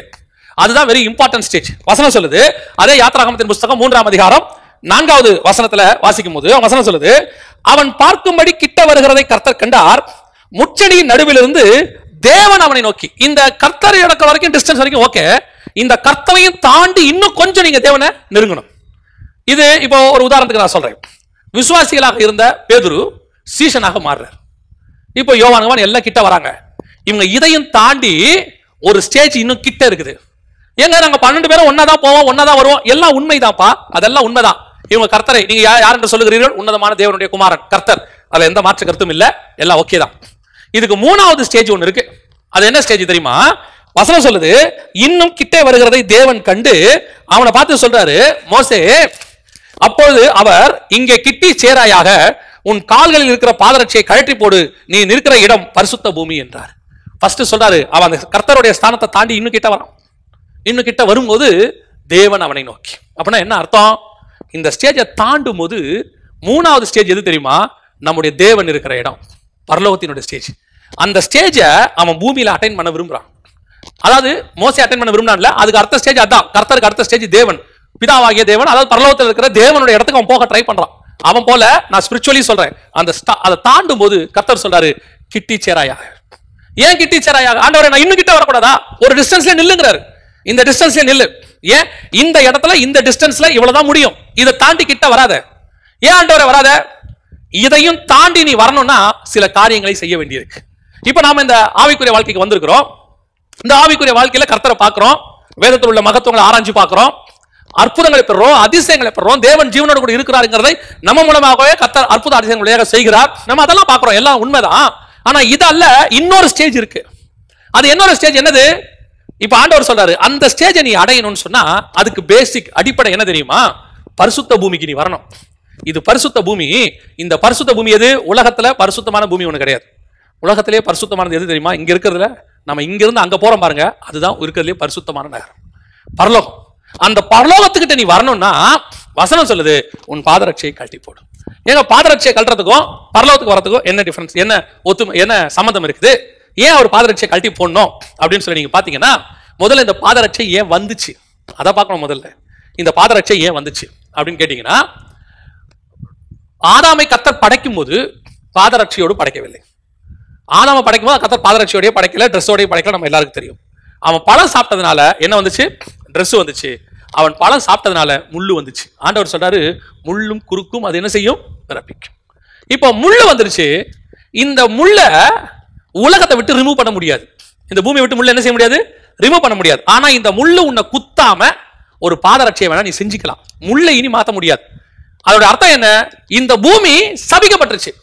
ஆதாம் கிட்ட சொல்றாரு, உன் நிமித்தம் பூமி சபிக்கப்பட்டிருக்கோம். காயின் கிட்ட சொல்றாரு, சபிக்கப்பட்ட பூமியில் நீ சபிக்கப்பட்டிருப்பாய். அப்ப மனுஷனும் சபமாயிட்டான், பூமியும் சபமாயிருச்சு. இந்த சாபத்தை மாத்த முடியாது. ஆனா நான் ஒண்ணு செய்வேன், இந்த சாபம் உன்னை தாக்காதபடிக்கு நான் உனக்கும் இந்த சாபத்துக்கும் நடுவில் ஒரு பாதரட்சியை உண்டு பண்ணி கொடுக்கிறேன். அதுதான் நியாயப்பிரமாணம். மனுஷனை தாண்ட பாதாளத்துக்கு போகாதபடிக்கு பாதுகாத்துக் கொண்டது. மேல் பாதாளம் வரைக்கும் போச்சு, ஆனா சாபத்தை நீக்க முடியாது. அவர்கள் என்னதான் பரிசுத்தவான்களா வாழ்ந்தாலும் மேல் பாதாளத்திலிருந்து பரலோகத்துக்கு அவங்களால போக முடியாது. ஏன் சொன்னா பூமியும் சபிக்கப்பட்டுச்சு, மனுஷனும் சபிக்கப்பட்டான். இந்த ரெண்டு சாபத்தையும் நீக்குகிற ஒருத்தர் வரணும். அந்த ரெண்டு சாபத்தையும் நீக்கிற ஒருத்தர் வந்து இந்த ரெண்டு சாபத்தையும் என்னைக்கு நீக்கி முடிக்கிறாரோ அன்னைக்குதான் இந்த பூமியில நீங்க பாதரட்சை இல்லாம நடக்க முடியும். இப்ப என்ன நடக்குது? இந்த முள்ளு இவன் காலுக்குள்ள இருக்கு. இந்த முள்ளு என்னைக்கு நீங்குதோ அன்னைக்குதான் நீ வந்து என்ன செய்ய முடியும்? பாதரட்சை இல்லாம நடக்க முடியும். இப்ப கர்த்தர் சொல்றாரு, நீ பாதரட்சையை கழட்டி போடு, இது பரிசுத்த பூமி. ஏன் நீ நிக்கிற பூமி இருக்கே அங்க சாபம் இல்ல. ஏன்? அங்க ஆசீர்வாதத்தின் தேவன் நிக்கிறார். அவர் முச்செடியில நெருப்பாக தோன்றி அந்த முச்செடி எரியல. நல்லா கவனிச்சுக்கொள்ளுங்க. அப்ப என்ன அர்த்தம்? அந்த முள்ளு மேல ஆசீர்வாதத்தின் தேவன் வந்துட்டார். இவர் வந்ததுனால என்ன ஆகுது? அந்த முள்ளு உன்னை குத்தாம பாத்துக்கும், அவ்வளவுதான். நீ இப்ப பாதரட்சை போட வேண்டிய அவசியம் கிடையாது. ஏன்? அந்த முள்ளு உன்னை குத்தாது, ஆனா முள்ளு இருக்கும். எப்ப இருக்கும் ஆண்டவரே? இந்த முள்ளு மேல இருக்கிற அக்கினி என்னைக்கு போகுதோ, என்னைக்கு நீ இந்த பரிசுத்த பூமி விட்டு கீழே போறியோ திருப்பி பாதரட்சை வந்துடும், திருப்பி முள்ளு வந்துடும். அப்ப இந்த பரிசுத்த பூமியிலேயே நிக்கணும், இந்த அக்கினி முள்ளுல எரிஞ்சுக்கிட்டே இருக்கணும். அப்படி இருந்தால் அந்த முள்ளு உன்னை குத்தாமல் பாதுகாத்துக்கொள். அது பாசிபிலிட்டியா? அதுக்கு வாய்ப்பு இருக்குதா? இல்லையே. மேல போன மோசே கீழே வரணுமே, தேவனும் முச்சடி வைக்கிறவன் மேல ஏறி போகணுமே. அப்ப இது ஒரு டெம்பரவரி ரிலீஃப். அதுதான் நியாயப்பிரமாணம், ஒரு டெம்பரவரி ரிலீஃப். அது எப்போ? இயேசு வர வரைக்கும் டெம்பரவரி ரிலீஃப். அப்ப இந்த முள்ளு எப்போ போகும்? இந்த முள்ளை, உன் காலுக்கு கீழே குத்துகிற முள்ளை நான் வந்து என் தலைக்கு மேல வாங்குவேன். ஒரு நாள் எனக்கு முள்கு எடுத்து உன்னை சூட்டுவார்கள், என் தலையில முள்ள வச்சு அழுத்துவாங்க. ஏன்? உன் காலுக்கு கீழே இருக்கிற முள்ளை என் தலைக்கு மேல நான் ஏத்திட்டேனா இதுக்கு மேல இந்த முள்ளு உன் காலுக்கு கீழே வராது. அதற்கு பிறகு உனக்கு பாதரட்சை தேவைப்படாது. அதுக்குதான் ஆண்டவர் அந்த இடத்துல சொல்றாரு, உன் பாதரட்சை இங்க கழட்டு. ஏன்? டெம்பரவரியா கழட்டு. இப்ப இது பரிசுத்த பூமி.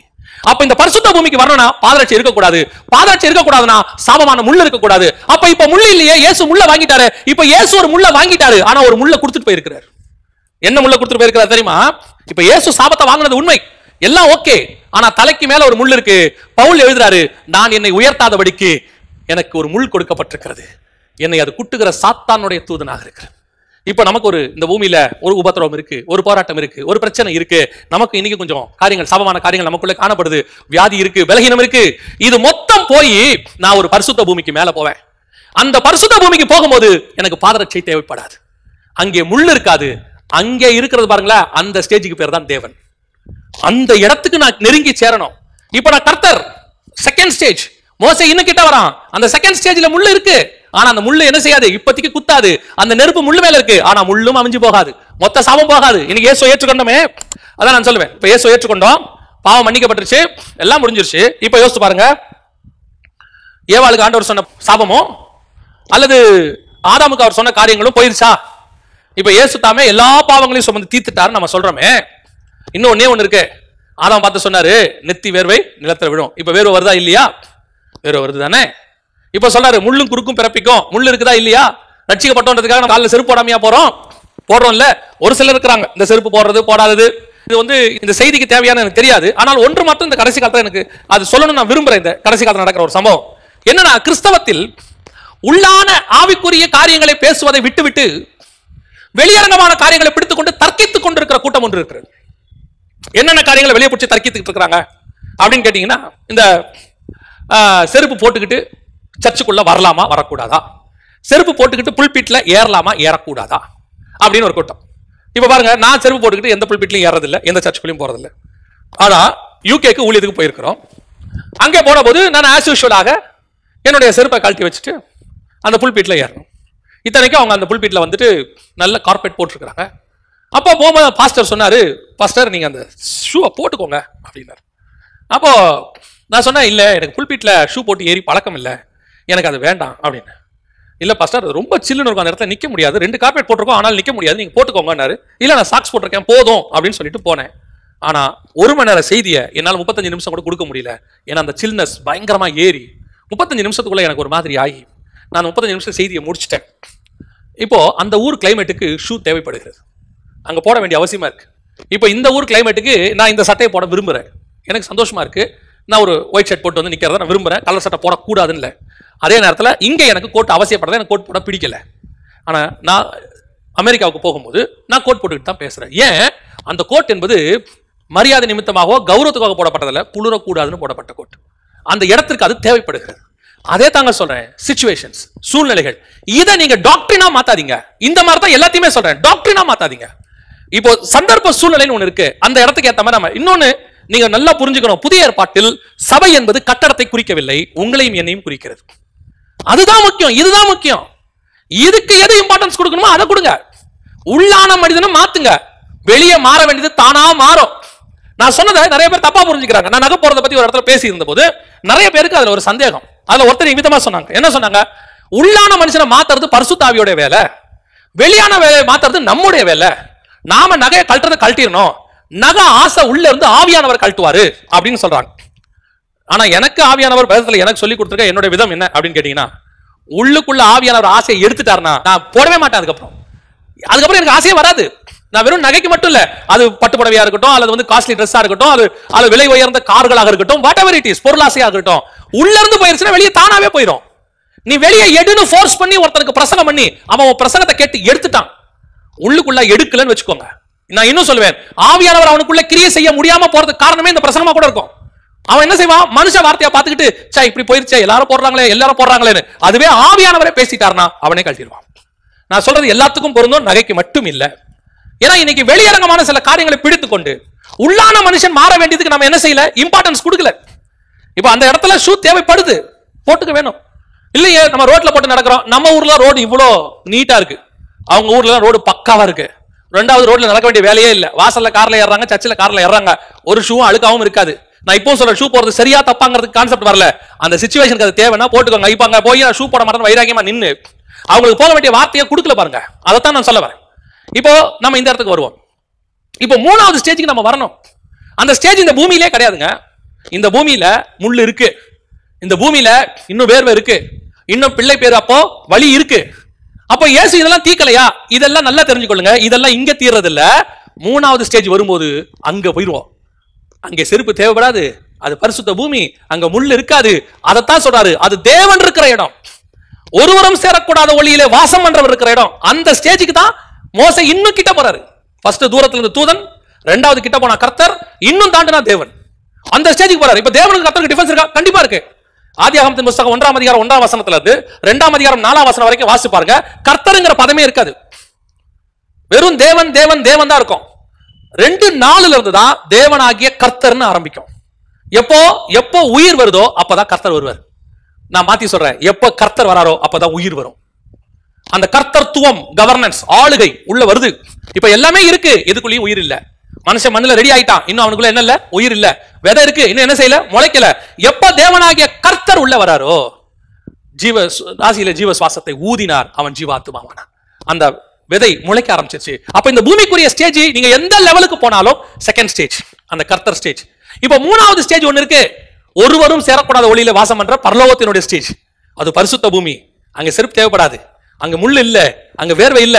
அந்த ஸ்டேஜுக்கு நீங்க வரணும். அதான் மோசே இன்னும் கிட்ட வருகிறதை கர்த்தர் கண்டு வராத, ஸ்டாப். ஏன் இந்த இடத்துல இதுக்கு மேல வர முடியாது உன்னால. இதுக்கு மேல வந்தா அந்த நெருப்பு உன்னை என்ன செஞ்சிடும், சுற்றும், நீ செத்து போயிடுவ. அதனாலதான் அவரை கண்ட ஒருவனும் உயிரோடு கூட இருந்ததில்லை. ஒரு டிஸ்டன்ஸ் வரைக்கும் தேவனோட என்ன பண்ண முடியும், பழக முடியும். இப்ப அடுத்த டிஸ்டன்ஸ்க்கு நான் போகணும், போகவே முடியாதா? போகலாம், அடுத்த டிஸ்டன்ஸ்க்கு போகணும். அதுக்கு தான் இந்த இன்சிடென்ட் சொல்லி வச்சிருக்காரு. நீ வெறும் தூதனோடையும் கர்த்தரோடையும் பார்த்து விட்டுறாத, எனக்கு இன்னொரு ஸ்டேஜ் இருக்கு. என்ன ஸ்டேஜ் இருக்கு? தேவனுடைய ஸ்டேஜ் இருக்கு, பரலோகத்தோட ஸ்டேஜ் இருக்கு. அதுக்கும் வா, கிட்ட வா. அப்ப எங்க கிட்ட வருது? வெளிப்படுத்தின விசேஷம் 4ஆம் அதிகாரத்துல ஆண்டவர் யோவானை பார்த்து சொல்றாரு, இங்கே ஏறி வா. இப்ப எங்க கூப்பிடாரு தெரியுமா? அவன் ஏறி போயிட்டு பாக்குறான். அந்த இடத்துல வசனம் சொல்லுது, சிங்காசனத்தின் மேல் வீற்றிருக்கிறவரை கண்டேன். நீடித்து ஆயுசுள்ளவர் சிங்காசனத்தின் மேல் வீற்றிருந்தார். இவர் யாரு? இவர் இயேசு கிறிஸ்துவா அப்படின்னு கேட்டீங்கன்னா 5ஆம் அதிகாரம் சொல்லுது, அந்த சிங்காசனத்தின் வீற்றினுடைய கரத்திலிருந்து அடிக்கப்பட்ட வண்ணமாய் இருக்கிற ஆட்டுக்குட்டியானவர் புஸ்தகத்தை வாங்கினார்னு இருக்கு. அப்ப உட்கார்ந்திருந்தவர் யாரு? அந்த தேவன், ஒருவரும் காணக்கூடாத ஒளியிலே வாசம் பண்ணக்கூடிய தேவன், பரலோகத்தில் இருக்கக்கூடிய தேவன். அவர் உட்கார்ந்து இருக்கிறாரு. அவரை பார்க்க முடியாதபடிக்கு என்ன ஒரு பெரிய ஆச்சரியம் தெரியுமா? அந்த யாத்ராகமத்தின் புத்தகம் 3ஆம் அதிகாரத்தில் நீங்க பார்க்கும்போது 6வது வசனம் சொல்லுது, பின்னும் அவர், நான் ஆபிரகாமின் தேவனும் ஈசாக்கின் தேவனும் யாக்கோபின் தேவனும் ஆகிய உன் பிதாக்களுடைய தேவனாய் இருக்கிறேன் என்றார். மோசே தேவனை நோக்கி பார்க்க பயந்ததினால் தன் முகத்தை மூடிக்கொண்டார். கர்த்தர் வரைக்கும் பார்க்கலாம், ஆனா அதை தாண்டி அந்த பிதாவுடைய ஒரிஜினல் மகிமை இருக்கு பாத்தீங்களா, பரலோகத்தினுடைய மகிமை, அவரை கண்ட ஒருவனும் உயிரோடு கூட இருந்ததில்லை. இப்ப சொல்றான், அவன் முகத்தை மூடிக்கொண்டான். ஏன் முகத்தை மூடிட்டான்? இதுக்கு மேல அவரை பார்க்க முடியாது. இங்க எந்த அளவுல? மோசேயாக நியாய பிரமாணத்துல இங்க இருக்கிற லெவல்ல அவர் என்ன செய்ய முடியாது, பார்க்க முடியாது. அப்ப நான் எப்ப பார்க்கணும்? நீ ஆவிக்குள்ளாகிற அனுபவத்துக்கு வரும்போது பார்க்கிறோம். இப்ப நீ என்னவா இருக்கிறோம்? நாம பரிசுத்தாவின் அபிஷேகத்தை பெற்று இருக்கிறோம். இந்த பரிசுத்தாவின் அபிஷேகத்தை பெற்ற நாம பெற்ற பிறகு கர்த்தரை கர்த்தராக பார்க்க ஆரம்பிச்சிருக்கிறோம். பரிசுத்தாவி பெற வரைக்கும் நம்ம இயேசு எப்படி பார்த்தோம்? ஒரு உதவி செய்கிறவராக, நமக்கு தேவைக்கு கூப்பிடுறவராக, நோய்க்கு கூப்பிடுறவராக. இதெல்லாம் உண்மை, இதெல்லாம் ஆண்டவர் செய்றார், இதெல்லாம் எந்த மாற்று கருத்தும் இல்லை. ஆனா பரிசுத்தாவியில நிரம்பின பிறகு சீஷர்கள் எங்களுக்கு என்ன கிடைக்கும்னு கேட்கல இயேசுவை. பரிசுத்தாவியில நிரம்பின பிறகு சீஷர்கள் எங்களுக்கு வெள்ளியும் இல்ல பொண்ணும் இல்ல, நாங்க என்ன செய்வோம் அதெல்லாம் கேட்கல. அவன் தைரியமா சொல்றான், தைரியமா எழும்பி பிரகாசித்து நீங்கள் சிலுவையில் அறைந்த இயேசுவை பிதாவாகிய தேவன் உயிரோடு கூட எழுப்பினார். அவன் சொல்றான், இடத்தில் வெள்ளியும் பொண்ணும் அல்ல, இயேசு இருக்கிறார். அவன் சொல்றான், ஒருத்தன் நான் எல்லாவற்றையும் நஷ்டமும் குப்பையும் என்று விட்டேன். எல்லாத்தையும் விடு விடு, ஏன்? இப்ப நான் கர்த்தரை பார்க்க ஆரம்பிச்சிருக்கிறேன். இதுக்கு அடுத்த ஸ்டேஜ் ஒன்று இருக்குங்க. என்ன ஸ்டேஜ் தெரியுமா? தேவனை பார்க்கிற ஸ்டேஜ். இப்பதான் 4ஆம் அதிகாரம் வெளிப்படுத்தின விசேஷத்துல யோவான் சொல்றாரு, கர்த்தருடைய நாளில் நான் ஆவிக்குள்ளானேன். பரிசுத்த ஆவி எனக்கு வந்தபோது அவர் கர்த்தராக தெரிந்தார். நான் ஆவிக்குள்ளாக போகும்போது எனக்கு அவர் தேவனாக தெரிகிறார். யாருமே பார்க்க முடியாத தேவனை எப்ப பாப்போம் தெரியுமா? ஆவிக்குள்ளாகிற அனுபவத்துக்குள்ள வரணும். அந்த ஆவிக்குள்ளாகிற அனுபவம் வரும்போது இவன் முகத்தை மூடிக்கொண்டான். மோசே பார்க்க முடியல, நான் ஏறிட்டு பார்த்தேன்னு சொல்றான். நான் சிங்காசனத்தை நோக்கி பார்த்தேன். ஏன்? அவன் அங்க பார்க்க முடியல, இங்க பார்த்தான். அங்க முச்சடியில வந்தது தூதனானவர் கர்த்தர், 3வது ஸ்டேஜ் தேவன். அந்த ஸ்டேஜை இங்க யோவான் பார்க்கிறார். பார்க்க முடியும் எப்ப தெரியுமா? நீ ஆவிக்குள்ளாகிற அனுபவத்துக்குள்ள வரும்போது பார்க்க முடியும். இன்னைக்கு நம்ம எந்த ஸ்டேஜ்ல இருக்கிறோம்? இன்னும் நம்ம ஆவிக்குரிய வாழ்க்கை முதல் ஸ்டேஜ்லயே இருக்குது. இன்னும் அதுலயே உட்காந்துட்டு நம்ம என்ன பண்றோம்? இன்னும் அதுலயே உட்காந்துக்கிட்டு சோத்திரம் சோத்திரம், பிள்ளைகளுக்கு ஃபீஸ் கொடுப்பார், அது கொடுப்பார், இது கொடுப்பார், வீடு கொடுப்பார், கார் கொடுப்பார், வாசல் கொடுப்பார். நீ இன்னும் தூதனாகவே பார். நான் உன்னை எந்த குறையும் சொல்ல, அந்த டிஸ்டன்ஸ்லயே வெயிட் பண்ணிக்கோங்க. ஆனா அந்த டிஸ்டன்ஸ்ல இருக்கிறவனுக்கு, அந்த இஸ்ரவேல் ஜனங்களுக்கு வனாந்தரத்தில் என்ன கிடைச்சோ அதுதான் உங்களுக்கு கிடைக்கும். ஆனா அதையும் தாண்டி இன்னும் கிட்ட வந்து அவரை கர்த்தராக, சிலுவையில் அறையப்பட்ட இயேசுவாக, எனக்காக உயிர்த்தெழுந்தவராக, எனக்காக மீண்டும் போகிறவராக, அவர் மார்பிலே சாய்ந்து கொள்கிறவராக நீ பார்க்கும்போது தேவனுடைய அன்பு தெரியும். இப்ப அந்த தேவனிடத்துல நீ வீடு கேட்க மாட்ட, காசு கேட்க மாட்ட. அவர்கிட்ட என்ன கேட்ப தெரியுமா? ஆண்டவரே, நான் உண்மையில் அன்பாக இருப்பது எப்படி? அவர்கிட்ட என்ன கேட்பா தெரியுமா? நீ எல்லாரையும் பார்க்கல இடத்துல அன்பாக இருக்கிறாயா? அங்க பணம், பொருள், காசு இதெல்லாம் போயிடும், உறவு ஆரம்பிச்சிடும். தேவனுக்கு நமக்கு நடுவுல ரிலேஷன்ஷிப். இது பணத்தை பேஸ் பண்ணி வர ரிலேஷன்ஷிப் கிடையாது. இது ஆசீர்வாதத்தை பேஸ் பண்ணி வர ரிலேஷன்ஷிப்ல என்ன இருந்தாலும் என்ன இல்லாவிட்டாலும் அவர் என் தகப்பன், அவர் மார்பில் நான் சாய்ந்து கொள்வேன். அதான் 8ஆம் அதிகாரம் உன்னத பாட்டு சொல்லுகிறது, வனாந்திரத்தில் அவருடைய மார்பிலே சாய்ந்து கொண்டு வருகிற இவள் யார்? அப்படின்னா என்ன அர்த்தம்? அது வனாந்திரம் தாங்க. அங்க எனக்கு இங்க மாதிரி வீடு வாசல் கிடையாது, வயல்வெளி கிடையாது, எதுவுமே கிடையாது. ஆனா ஒண்ணு மட்டும் இருக்கு, என்ன தெரியுமா? என் நேசருடைய மார்பு இருக்குது, அதுல சாஞ்சு கொள்வேன். அந்த வனாந்திரத்துல, அந்த வனாந்திரம் தான் பத்முத்தீவு. அந்த மார்பில சாஞ்சு கொண்ட யோவான் தான் இங்க மனவாட்டி. அப்படி சாஞ்சு கொண்ட அந்த நேசர் தான் அந்த இயேசு கிறிஸ்து. இது எப்போ வரும் தெரியுமா? பரிசுத்த அபிஷேகத்தை பெற்ற பிறகு அவரோடு கூட நடக்கிற அனுபவம் வருது. இது மட்டும் இல்லைங்க, இதுக்கு அப்புறம் இன்னொரு ஸ்டேஜ் இருக்கு. அதுக்கு தான் நம்ம எல்லாருமே போகணும். என்ன தெரியுமா? ஆவிக்குள்ளாகிற அனுபவம். ஆவிக்குள்ளாகிற அனுபவம் வரும்போது சிங்காசனத்தில் உட்கார்ந்து இருக்கிற தேவனை நான் பார்ப்பேன். அந்த தேவன் சொல்லுவாரு, இப்ப நடக்கிற அற்புத அடையாளங்களை பாக்குறியா? இது இல்லப்பா. 5 அப்பா 5000 மீனுக்கு அது இல்லப்பா. காற்றும் கடலும் அடங்குது, அதெல்லாம் இல்லப்பா. அப்புறம் என்ன ஆண்டவரே? இங்கே ஏறி வா, இவைகளுக்கு பின்பு சம்பவிப்பதை நான் உனக்கு காண்பிப்பேன். இப்ப நீ நடக்கிறத பாத்துக்கிட்டு இருக்கிற, இனி நடக்க போகிறத நான் உனக்கு காண்பிப்பேன். எப்போ பரிசுத்தாவியை பெற்றா நடக்கிறத பாப்ப, பரிசுத்தாவிக்குள்ள நீ போனினா இனி நடக்க போறத நீ பாப்ப. அந்த அனுபவத்துக்கு வரணும். அந்த அனுபவத்துக்கு வரும்போது உங்களுக்கு பாதரட்சை தேவைப்படாது. ஏன்? நீங்கள் சாபமாக இருக்கவே மாட்டீர்கள். உங்களுக்குள்ள ஒரு சாபமும் இருக்காது. அந்த பரிசுத்தாவிக்குள்ள வரும்போது நீங்கள் நிக்கிற பூமி பரிசுத்த பூமியாக இருக்கும். நினைச்சா கூட பாவம் செய்ய முடியாது. அப்படி நிலை வரும் தெரியுமா உங்களுக்கு? நினைச்சா கூட பாவம் செய்ய முடியாது. ஏன் தெரியுமா? இயேசு கிட்ட போய் பாவத்தை செஞ்சிட முடியுமா? நாம பாவத்தை செய்யறோம். இயேசு கிட்ட வந்தா பாவமே பரிசுத்தமா மாறிடும். பொதுவா உலகம் விபச்சாரியை தேடி போகும். இயேசு கிட்ட விபச்சாரி வந்தாலும் மகளா மாறிடுவா. பொதுவா டாக்டர்ஸ் குஷ்டரோகியை தேடி போவாங்க. இயேசு கிட்ட குஷ்டரோகம் வியாதியே தேடி வந்தாலும் அது சுகமாய் மாறிடும். பொதுவா மனுஷனுக்கு மரணம் தேடி வரும். இயேசு மரணத்தை தேடி போய் சுகமாக்குற தேவன். அந்த இடத்துக்கு கொண்டு போய் ஆண்டவர் நம்மகிட்ட எதுவுமே கிரியை செய்யாது. வியாதி கிரியை செய்யாது, பாவம் கிரியை செய்யாது, மரணம் கிரியை செய்யாது, எதுவுமே நம்மகிட்ட கிரியை செய்யாது. அந்த ஸ்டேஜுக்கு நம்ம போகணும். முடியுமா? முடியும். அதுதான் தேவனை சந்திக்கிற இடம். அந்த இடத்துக்கு நீங்க போய் பார்க்கணும், நம்ம போகணும். அந்த ஆசை இருக்கணும், அவ்வளவுதான். நான் இந்த கொஞ்ச காலமாக இயேசு கிறிஸ்து சொல்லிக் கொடுக்கிறது, தேவன் சொல்லிக் கொடுக்கிறது, ஆவியானவர் சொல்லிக் கொடுக்கிறது எல்லாமே என்னவா இருக்கு தெரியுங்களா? இந்த உலகத்துல எதையுமே நீ தேடாத. ட்ரெஷர்ஸ் ஒன்று இருக்கு, பரலோகத்தினுடைய பொக்கிஷம். பிதாவின் வலது பாரசத்தில் உள்ளதையே நாடுகள் இருக்கு, அதை தேடு. இந்த பூமியில நம்ம சர்வைவ் பண்றதுக்கு என்ன தேவை? அது போதுங்க, அது வரும். பரலோகம் அதை கூட ப்ரொவைட் பண்ணாத பரலோகம் எல்லாம் கிடையாது. அதெல்லாம் பரலோகம் ஈஸியா கொடுக்கும். நம்முடைய வாஞ்சை எதுவா இருக்கணும் தெரியுமா? இதுவா தான் இருக்கணும். ஆண்டவரே, நான் அந்த 3வது ஸ்டேஜுக்கு போகணும்பா. இது வரைக்கும் நான் எந்த ஸ்டேஜில் இருக்கிறேன்? இந்த இடத்துல எனக்கு இது படிக்கும் போது ஒரு வசனம் ஞாபகம் வந்துச்சு. என்னன்னா, 6ஆம் வசனத்துல, அந்த யாத்திராகமம் 3ஆம் அதிகாரம் 6ஆம் வசனத்துல ஆண்டவர் சொல்றாரு, நான் ஈசாக்கின் தேவனும் ஆபிரகாமின் தேவனும் யாக்கோபின் தேவனும் ஆகிய பிதாக்களுடைய தேவனாக இருக்கிறேன். ஏன் இந்த 3 பேர் அங்க யூஸ் பண்றாரு? இந்த 3 பேரை அவர் ஏன் யூஸ் பண்றாரு அப்படின்னு கேட்டு பார்க்கும்போது, இந்த 3 பேருடைய தேவன் இடைப்பட்ட விதம் எப்படி இருந்துச்சு அப்படின்றதுக்கு இயேசு இதை பத்தின ஒரு விளக்கத்தை கொடுக்கிறாரு. என்ன கொடுக்கிறாரு? மரித்தோருக்கு தேவனாக இராமல் அவர் ஜீவனுள்ளோருக்கு தேவனாக இருக்கிறார்னு இருக்கு. ஜீவனுள்ளோருக்கு தேவன் அப்படின்னு சொன்னா ஆபிரகாம், ஈசாக்கு, யாக்கோபு மரித்தார்களே, அப்ப எப்ப அவர் ஜீவனுள்ள தேவன் இவங்க சொல்ல முடியும்? இவங்க 3 பேர் செத்துட்டாங்க தானே. செத்த இவங்க கிட்ட எப்படி நான் ஜீவனுள்ளோருக்கு தேவன் சொல்ல முடியும் அப்படின்னு கேட்டா, இவங்க மாம்சத்துல தான் செத்தாங்க, இவங்களுடைய ஆத்மா சாகவே இல்லை. இவங்க ஆத்மா எந்த ஸ்டேஜுக்கு போயிடுச்சு தெரியுங்களா? அந்த செகண்ட் ஸ்டேஜை தாண்டி 3வது ஸ்டேஜுக்கு வெயிட் பண்றாங்க. அந்த தேவனை பார்க்க வெயிட் பண்றாங்க. ஆபிரகாம் சொல்றாரு, இதை காட்டிலும் பரமதேசத்தையே நாடினேன். யாக்கோபு சொல்றாரு, கர்த்தாவே நான் உங்களுடைய ரட்சிப்புக்கு காத்திருக்கிறேன். அப்படின்னா என்ன அர்த்தம்? இந்த கர்த்தரை அவங்க பார்த்துட்டாங்க, பார்த்துட்டு அவங்க அடுத்த ஸ்டேஜுக்கு வெயிட் பண்றாங்க. அதுதான் ஜீவன் உள்ளோர். அவங்க எல்லாம் யாரா? பழைய ஏற்பாட்டு பரிசுத்தவங்களா இருந்தாலும் எப்படிப்பட்டவங்களா இருந்தாங்களா? ஆத்மாவை மரணத்துக்கு ஒப்பு கொடுக்காமல் ஜீவனுள்ள தேசத்துக்கு போகிறதுக்கு ரெடியாக்கி வச்சிருந்தாங்க 3வது ஸ்டேஜுக்கு. ஆனா அவங்களால அட்டைன் பண்ண முடியல அந்த இடத்தை. அவங்க சொல்றாங்க, அவர்கள் வாக்குத்தத்தம் பண்ணப்பட்டதை அடையாமல் போனார். அவங்களால அதை அட்டைன் பண்ண முடியல. ஆனா உங்களுக்கு எனக்கு என்ன ஆசீர்வாதம் தெரியுமா? அதை நீங்க அட்டைன் பண்ண முடியும். அதுக்கு ஒரு வாய்ப்பை கொடுத்திருக்கிறாரு, இங்கவே கொடுத்திருக்கிறாரு. உயிரோட இந்த பூமியில இருக்கும் போதே ஆவிக்குள்ளானார். யாரு? யோவான். அதான் பவுல் எழுதுறாரு, 2 நாளைக்கு பிறகு ஒரு மனுஷனை அறிவேன், அவன் பரதீசிக்குள் எடுத்துக்கொள்ளப்பட்டான். ஆவியில இருந்தேனா மாம்சத்துல இருந்தேனா தெரியாது. அந்த இடத்துக்கு தான் நீங்க நானும் வரணும். இந்த ஃபர்ஸ்ட் ஸ்டேஜ்ல இருக்கிறவங்க தயவு செய்து செகண்ட் ஸ்டேஜுக்கு வாங்க. இது விடுங்க, இந்த உலகத்தின் காரியங்களை விடுங்க. இது நம்ம இதெல்லாம் தானா வருங்க, தேடி வருங்க, உங்களை தேடி கொண்டு வந்து கொடுப்பாங்க. காக்கா கொண்டு வந்து போடுங்க காலையும் சாயங்காலமும், ஒரு கவலையும் படாது. அவர் மறக்கிறதுக்கோ அல்லது உங்களை என்னையும் அந்த தண்ணியில விதைக்க முடியாது, எதுவுமே செய்ய முடியாது. உலகமே தண்ணியில மூழ்கி கிடக்குது. அதுக்கு மேல ஒரு போட்டு, அதுக்குள்ள ஒரு 8 பேரு. அந்த 8 பேரை கர்த்தர் நினைத்தருளினார்னு இருக்கு. ஏங்க, இவ்வளோ ஃபெசிலிட்டிஸ் நமக்கு கொடுத்துட்டு ஆண்டவர் கைவிட்டு போறாரு. அன்னைக்கு அவன் விதைக்கவும் முடியாது, அறுக்கவும் முடியாது, எதுவும் செய்ய முடியாது. சேர்த்து வச்ச சாப்பாடு மட்டும் இருந்துச்சு உள்ள, அவ்வளவுதான். வேதம் சொல்லுது, கர்த்தர் அவனை நினைத்தார். அவனையே கர்த்தர் நினைப்பாரானால் உன்னை என்னை நினைக்க மாட்டாரா? உங்களை என்னை நினைக்க மாட்டாரா? நம்ம இந்த செகண்ட் ஸ்டேஜுக்கு வாங்க. செகண்ட் ஸ்டேஜில் ஒருவேளை நீங்க இருந்து, இந்த உலகம் எனக்கு பாத்திரம் அல்ல, என்ன உலகம் என் பின்னே, சிலுவை என் முன்னே நீங்க சுமக்கிறவங்களா இருந்தீங்கன்னா, நித்திய ஜீவனை நோக்கி பிரயாணம் பண்றவங்களா இருந்தீங்கன்னா, நீங்க 3வது ஸ்டேஜுக்கு ஆசைப்படுங்க. ஆண்டவரே, நான் காணக்கூடாததை காண வேண்டும் ஆண்டவரே. நம் கண்கள் காணவில்லை, நம் காதுகள் கேட்கவில்லை, ஆனால் ஆவியிலே தேவன் அதை நமக்கு வெளிப்படுத்த வல்லமையுள்ளவராக இருக்கிறார்னு வசனம் சொல்லுது. அந்த இடத்துக்கு நீங்கள் நானும் வரணும், அதை பார்க்கணும். நான் உங்களுக்கு ஒரு உண்மையை சொல்லிட்டு நான் முடிக்கிறேன். இந்த வேதாகமம் இருக்குது, இது உள்ள நீங்க நினைக்காத பொக்கிஷம் அடங்கி இருக்குது. நம்முடைய முற்பிதாக்களுக்கு வெளிப்படுத்தாத எத்தனையோ காரியங்களை இன்னும் கர்த்தர் வச்சிருக்கிறார். இதுவரைக்கும் நம்முடைய காதுகள் கேட்காத செய்திகளை கர்த்தர் இதுக்குள்ள இன்னும் புதைச்சு வச்சிருக்கிறார். நீங்கள் இதை தியானிக்கும் போது, நீங்க 100 அடி 1000 அடி தோண்டி தண்ணியை பார்க்கறத விட, அதை விட ஆழமா தோண்டி தங்கத்தை பார்க்கறத விட, கடலோட சமுத்திரத்தின் ஆழத்துக்கு போய் முத்து எடுத்துக்கிட்டு வரதை விட, இந்த வேதத்தின் ஆழத்துல இருக்கக்கூடிய மகத்துவங்களை நீங்க ருசிக்கும் போது உங்க ஆத்மாக்குள்ள ஒரு சந்தோஷம் வரும் பாருங்க.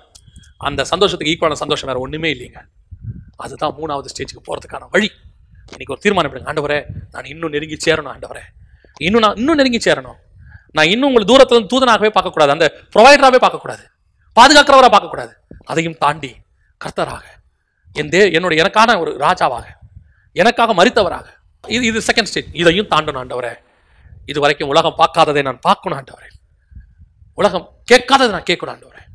எனக்கு சொல்லித்தாங்கப்பா, மார்பில் சாட்சி கொள்ளுங்க, பரலோகத்துக்கு எனக்கு கூட்டிட்டு போங்க, சொல்லி பாருங்களேன். ஆண்டவர் உங்களை செய்வார். இந்த 3வது ஸ்டேஜுக்கு நம்ம வரணும். இந்த 3 ஸ்டேஜையும் பூமியில இருக்கும் போதே பார்க்கணும். அதான் இங்க இருக்கு. 2 வசனத்துல வசனம் தெளிவா சொல்லுது, கர்த்தருடைய தூதனானவர், கர்த்தர் தேவனாகிய கர்த்தர். நம்ம ஜெபம் பண்ண போகிறோம். ஒவ்வொருத்தருடைய வாஞ்சையும் விருப்பமும் இதுவா தான் இருக்கணும். ஆவிக்குரிய வாழ்க்கையில இந்த உலகத்துல அப்படி ஆகணும் இப்படி ஆகணும்லாம் ஜெபம் பண்ணவே பண்ணாதீங்க. அதெல்லாம் தானா வரும். இது மாதிரி வாஞ்சிங்க, கர்த்தர் பெரிய காரியங்களை செய்வார். நாம ஜெபம் பண்ணுவோம். சர்வ வல்லமை உள்ள எங்கள் தகப்பனே, உங்களுடைய வேதத்தின் மகத்துவங்கள், ஆண்டவரை புதைத்து வைத்த ரகசியங்கள், எவ்வளவுக்குள்ளே காணப்படுகிற காரியங்களை நாங்கள் காண எங்கள் கண்களுக்கு கிருபை தாங்கப்பா. எங்கள் கண்களையும் இருதயங்களையும் திறந்தருளும் ஆண்டவரே. இன்னும் உடைய வேதத்தின் பொக்கிஷங்களை நாங்கள் உணர்ந்து கொள்ள கிருபை பாராட்டும் ஆண்டவரே. நாங்கள் இப்பொழுது இந்த சத்தியங்கள் கிடைக்கக்கூடாத காலத்தில் இருக்கிறோம், வசன பஞ்ச காலத்தில் இருக்கிறோம். ஆனாலும் இந்த வசன பஞ்சம் இருக்கிற காலத்துல தேவனாய் கர்த்தர் எங்களை திருப்தியாய் போஷிப்பதற்காய் ஸ்தோத்திரம். எங்களை ஆகாரங்களை கொடுத்து ஆசீர்வதிக்கிறதுக்காய் ஸ்தோத்திரம். இன்னும் தந்து ஆசீர்வதிங்கப்பா. இன்னும் வேதத்தினுடைய மகத்துவங்களை காண, இன்னும் ஆழத்துக்குள்ளே போக கர்த்தர் கிருபை பாராட்டும். ஆசீர்வதியும், வழி நடத்தும். இயேசுவின் நாமத்தில் பிதாவே, ஆமென்.